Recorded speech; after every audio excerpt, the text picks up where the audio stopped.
So yan po guys, yung update ng ating antenna guys, yung TP-Link.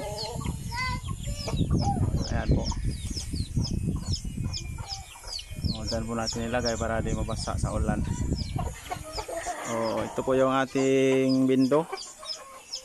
Nakabilan po, may protect. Yan po yung setup natin. Bilan po sa microtech guys. So matagal na po itong na-deploy guys. Kaya hindi na natin pwedeng galawin yung setup nito kasi maraming nag-connect customer. So sa ngayon, tingnan natin yung kita kung ano yung kan.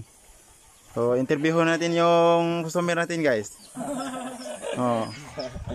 Kumusta kumusta yung antenna? Anong performance? Kusog kayo. Malakas daw yung performance ng antenna ito guys. So first time po natin nagamit yon.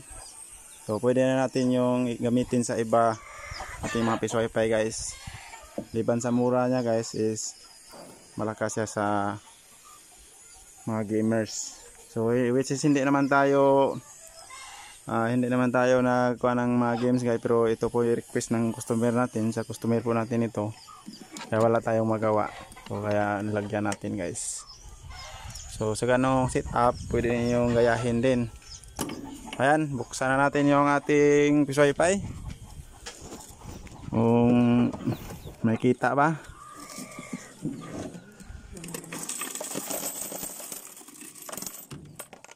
Ayan po,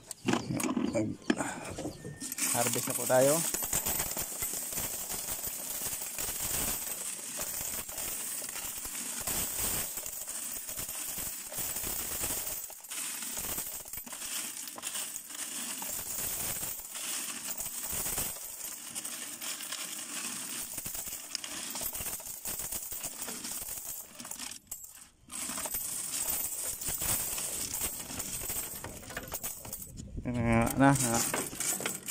Hulog na yung barya sa sobrang dami guys.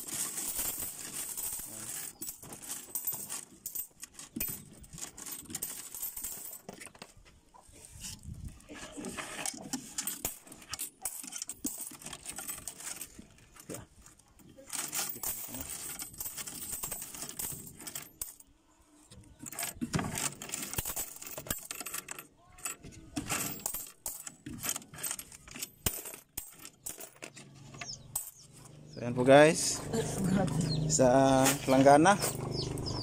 Yan o. Ayan, ganun kadami yung ating income sa loob ng kalahating buwan. Yan po guys. So sa sunod guys, papakita ko sa inyo yung wala pa tayong mga video kung paano ito i-set up. Sa mga nagre-request ay papakita ko po sa inyo guys na yung pag-set up, actual na set up. So ito hindi natin pwedeng magalaw ito kasi may mga customer, may nagko-connect. So pinapakita ko lang sa inyo guys ang performance ng antenna ng TP-Link router na ginawa nating access point. Yan, mga gamers o sa mga nag-streaming ko guys. Ayan, so maraming salamat po.